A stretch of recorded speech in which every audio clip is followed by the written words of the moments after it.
Let it go. Hello, it is 4 o'clock in the morning. Yes, guys. It's 4 in the morning, and he's already had some eggs and gingerbread, and now we're going to make breakfast for Caleb. And today's video is 5 ways you can help your little ones adjust to jet lag. Hey, Jocelyn here for Wolters World, and I've gotten a lot of questions lately about how we deal with jet lag because we're constantly going to faraway places, and I thought, we're in China and we're about to have 13 hours jet lag on the way back. And the 13 hours jet lag on the way here was something totally different. So I thought I'd go over really quickly our main ideas for how we cope with jet lag. The first one, before we go on a trip, we adjust the kids' bedtimes by an hour every day for about 3 or 4 days before. So that kind of gets them a little bit closer to on schedule with the new country. And we'll do that at the end of our trip as well. 3 or 4 days before we go back to the States, we'll start adjusting so we're a little closer. And you know, 13 hours, it's going to be a little more difficult than the 7 or 8 hours going to Europe, but that's the way we handle that. We start with adjusting bedtimes. Okay, so the other thing we do is we use melatonin for our oldest child. Melatonin is something, it's a natural hormone that occurs in our bodies. You can buy a bottle of melatonin, which is obviously a synthetic hormone, for like $6 for maybe a 3 or 4 ounce bottle at Target or any pharmacy you go to. You have to talk to your doctor about that first. You know, check it out. It's not good for kids, usually under the age of 3. There are side effects that are possible, so you need to watch that. But you can also get a natural form of melatonin in dried cherries. So we maybe will get that for our younger one who's 2 and give him a few to snack on here and there. And that kind of will help get them to sleep and get them on the right schedule.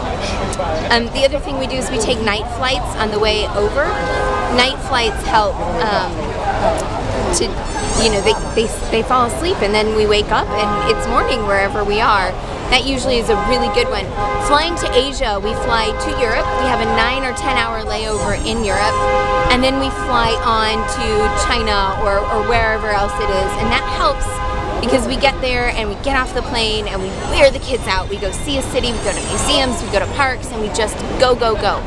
And then we get back on a plane and it's evening and we get them to sleep again, and then when we get to Asia, it's morning-ish, maybe late morning, and so that helps to kind of cure that as well. On the way home, I use a high chocolate count, like, you know, 70% cocoa, so it has natural caffeine. I'm not going to jack my kids up on coffee, but you know, maybe a little sweet tea, maybe some chocolate halfway through the day to kind of get them over that hump and push them on until 5 or 6. And maybe they're going to bed really early when we get back the first few days, but that little bit of chocolate around noon and maybe around 3, that sugar and that caffeine kind of pushes them through, and you only have to do it a few days to kind of get them through. So chocolate's another one. Another thing that's really important is just to keep hydrated all the way through. Drink a lot of water.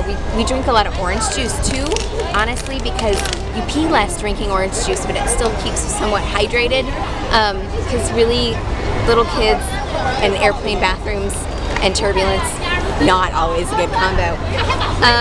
The other thing is that we give them short naps when we get somewhere. If they're really tired, which, you know, we all are, we try to keep the naps to an hour, maybe an hour and a half at max, so that they don't get too tired and they don't fall asleep for the entire day. So short naps is the other one.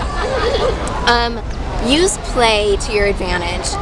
You know, either wear them out if you need them to get to sleep, or if you need them to stay awake longer, get their energy up. Don't play too long to wear them out more, but kind of get them over that hump with play. So play works either way, and it's just good for you, and it's good for them, and your family will be a happier group of people. And my last tip is get a good bottle of wine for you. It'll help you get through those moments when you think you're absolutely going to go crazy. So these are our main tips for dealing with jet lag in children, going to Europe, Asia, etc., and back again. For more tips about traveling with kids, check out our website at woltersworld.com. Bye from Xi'an, China, and good luck.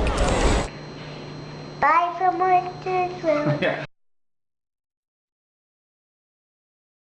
You do this, yes, you might have that hard first morning, but look at this.